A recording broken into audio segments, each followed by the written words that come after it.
Hey guys, this is PainUser, and we are bringing you another audio commentary, and this is a game between Adelscott and Thorzain, and I think it's in the Go for SE2 Cup Finals from a week ago, and it's a really good TVP. The reason I like this replay a lot is Thorzain shows like some really unique play styles on this map, and he does a lot of really intelligent moves that I really enjoyed watching. So I'm going to talk a little bit about what he did and why I liked it, and hopefully you guys like the replay as well. And I'm also here with my good friend Syckness again, and he's going to chill and throw in some other commentary on things I might not be aware of. So yeah, that's right. Hey guys, and this is actually a good replay from both sides, from the Protoss perspective and the Terran perspective. So we're going to try to give you a little bit of each here.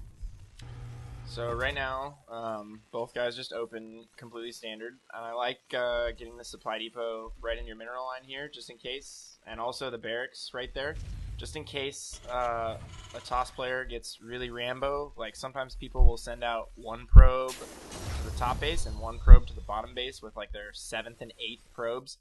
And as soon as they scout the top base and see that you're not there, the probe over here can just drop a pylon like right here, and then you can drop two gate, like a 9-10 gate in your base. And the only way to hold that is if you have your buildings positioned like this. If your buildings are anywhere else, just an auto loss.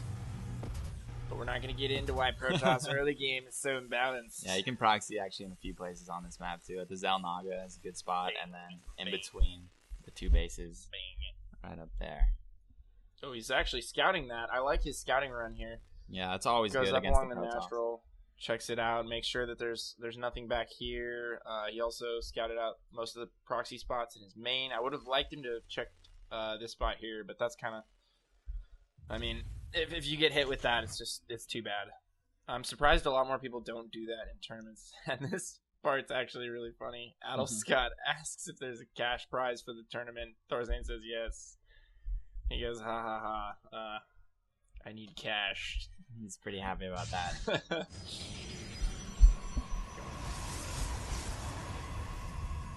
I need money, bro. Play, please. Thorzain's just like, shut up and play the game. It's like, let's get down to business here. And he does, indeed, get down to business. I really like his build and his playstyle on this map. I'm definitely going to be adopting a few things into my playstyle. So he does get the scout in here really early. And the Protoss is up to some tomfoolery. Pretty standard here. Just the one guy's got the warp gate coming. Got a stalker out. Nothing too special here. Yeah, using all of his chronos on probes, and I guess you can safely do that on this map. Now he's pushing out with his zealot and stalker, and Thorzain is making an early Reaper after a Marine and a Marauder. So he built a Marine, a Marauder, dropped his Expo at the natural after one Rax with a tech lab, and then immediately drops a bunker, and then he sends the Reaper out the back all the way around the map, knowing that the Protoss probably has control over the mid and the Zelnaga towers. Completely avoids any kind of encounter, and he's purely using this Reaper for informational purposes, and I really, really like that. Because it's oftentimes really hard to tell whether or not your Protoss opponent expands or not. So this actually makes it a lot easier to figure out what's going on and what kind of build he's doing. And right here, he just pops up, sees the Expo warping in, and immediately pulls back. And I really like that move on his part. That's really smart. Doesn't lose the Reaper and can go in and get some additional information later. Right, and the Toss doesn't even know that the Terran knows that he's expanding, so that's also a nice thing to have. And it looks like the Toss is going into 4-gate after the Expo, which is, it's a pretty standard build. Yeah, definitely. Like, the only variation you could really see on that is maybe like an early second gas, like Robo, or like 3-gate Robo. Or you can start. I mean, the Protoss has a lot of options, so they really do. The Terran, on the other hand, is also adding a second bunker at this point, and that's because you have to be wary. Like, he does know that the Protoss is expanding, but he doesn't know how many gateways he's added at this point. He only has vision of 1 gateway, and the natural warping in. So, in theory, you have to think about all the possibilities here. And the Protoss could add an additional 2 gateways, go up to 6 gates, put an offensive pylon outside your base somewhere, warp in 3 cycles of units, and then just storm your ramp with more units than you've ever seen before. And that's why he's actually adding this 3rd bunker right now, because he's in the blind right now. He doesn't really know what's going on. And I really like adding all these bunkers here. And he's also teching really fast. Like, even before he gets these 2 add-ons on his 2nd and 3rd racks, he drops his factory. And he did get early stim, but he immediately drops a starport after the factory finishes. So he just techs straight up to medevacs. And it's not necessarily safe to do this. Like, a lot of Terran players will get 4 Raxes and just pump a ton of bio just to be safe from any kind of early pushes or anything. But having this tech is super essential, especially on a really big map like this where drops are just amazing. And it looks like the Protoss is getting a robo, and he's going up to 5 gate. 6 gate, sorry, 6 gate. Yeah, so 6 gate robo. That's gonna be a pretty strong. It's gonna give him a timing attack that's gonna be really strong. Just gonna be able to warp in a ton of units. One thing about that though is he's probably not gonna be able to support Colossus, 6 gate and a robo. And at this point, he hasn't even dropped his support bay. And he's not up to 4 gas either. I believe the Terran. So he's probably just getting that for an observer, trying to scout out what he can see. And Immortals. Immortals are always going to be good against Marauders. Yeah, Immortals are great. Yeah. They just soak up a ton of damage. He's supply blocked here for a little bit. But the Terran, with his first 2 medevacs, he unloads all of his bunkers backwards, picks up all of them in these medevacs, and just immediately launches a 2 medevac drop. And I really like this play by him.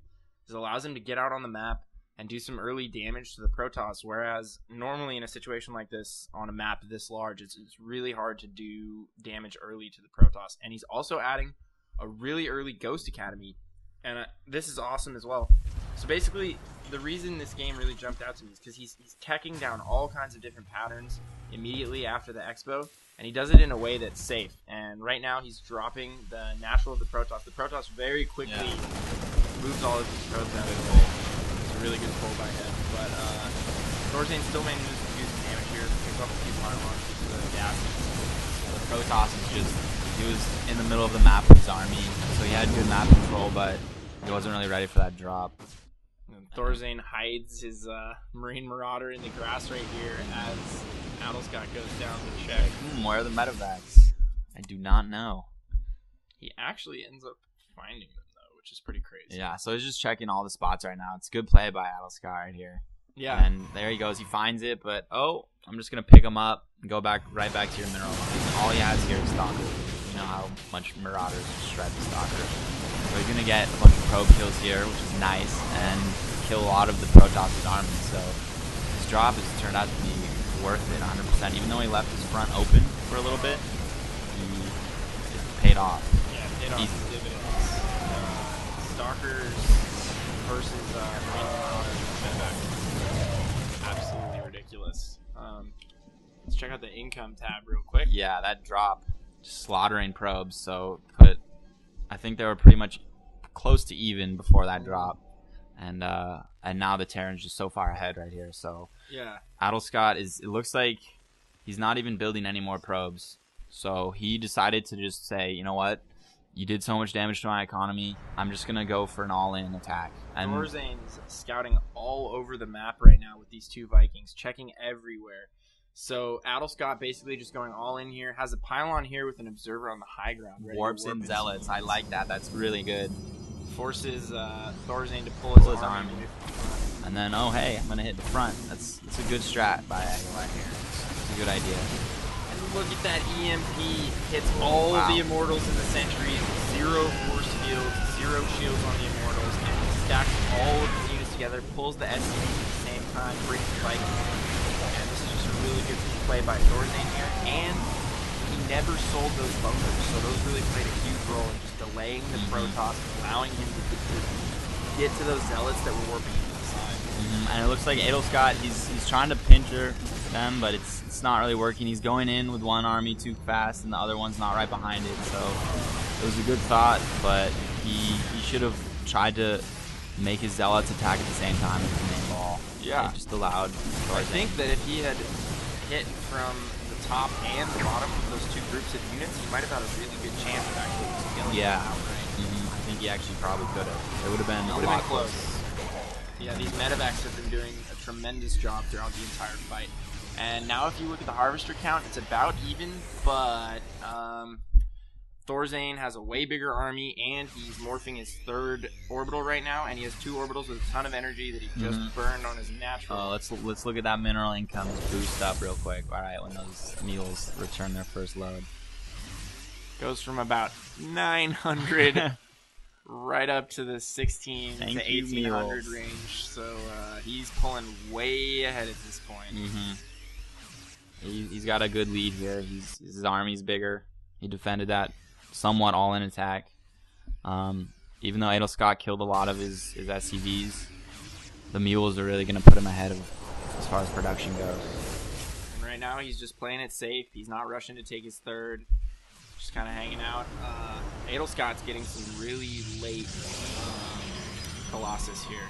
I think he should have maybe just done this right off the bat, especially on a map like this. Like, Protoss on a map like this is really in a position to just play a defensive macro game and take a third and just mass up that disgusting ball of Colossus with gateway units, maybe a couple of mortals. It doesn't really matter. Yeah. They're still going to kill everything you have once they hit 200, 200. Yeah, the Protoss ball at 200 is hard to deal with. Yeah, it's unstoppable. Yeah, if you have a good army, is doing something like what Thorzain did, where you do a ton of damage early, you force them to overcompensate by trying to kill you. He's all worried. He lost all those probes. Comes in, tries to finish you off, makes a mistake. Doesn't live by Artosis' rule of when you're ahead, get farther ahead, take a third, macro up a little bit. And right here, he's scouting. Thorzain scouts in with that medevac, sees that he has an opportunity, but doesn't want to get force fielded on the ramp. Trying to bait some force fields out. I really like this. Yeah. And I really like his positioning on this final engagement. It's a really nice spread and engages from the low. Yeah, that's a smart place. He sees that he's got a force field and he's still able to fire with almost all of his troops. So he's doing a good job here. And at this point, there's not much Adel can do. His army is just not big enough, and he calls him a G.